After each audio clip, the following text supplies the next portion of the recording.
Ako si Jess Duhak, taga Carmona, Cavite. At meron akong mga pananim. Unang-una na yung kamatis.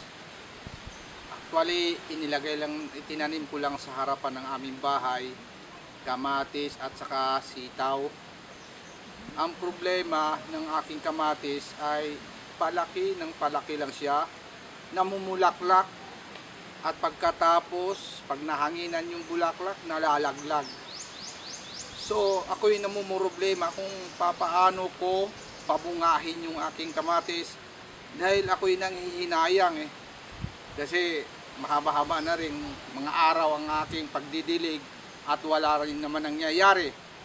Isang araw, dumalaw yung aking kaibigan na si Dalin Hitsanueva ay may dala siyang product ng Win-Win Zone, yung WBG, isang soil conditioner na kung saan ay napakadaling gamitin. Binigay sa akin yung isang sachet at nilagyan ko ng tubig ng 10 liters at pagkatapos noon aking idinilig at nakakapagtaka, nakakagulantang ang nangyayari kasi after 3 days, tuloy-tuloy ang kanyang bulaklak at hindi na siya nalalaglag. At ang lalaki ng bunga, malinis na ang bunga ng aking kamatis.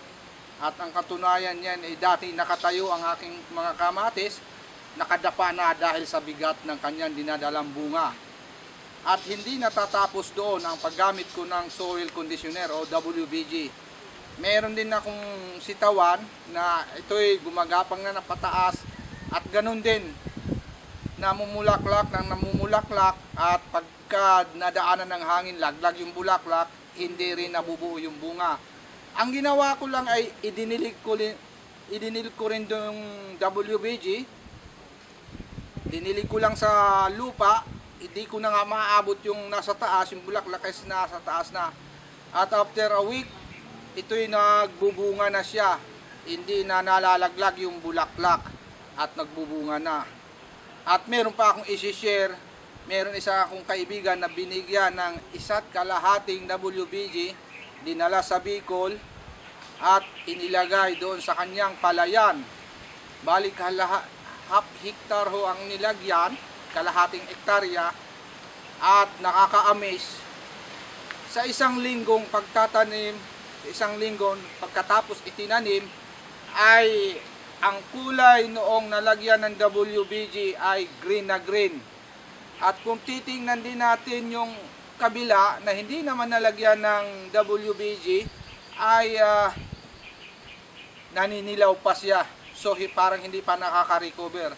Kung ikumpara natin doon sa may WBG, ay isang linggo pa lang, pagkatapos itinanim, napakaganda ng kanyang pagtubo. Kaya ako ngayon nagplano na ako'y pupunta ng Mindanao para i-share ko ang WBG o soil conditioner sa aking mga kapatid doon sa Agusan del Norte, Agusan del Sur. Kaya abangan nyo na lang ako doon, mga kapatid.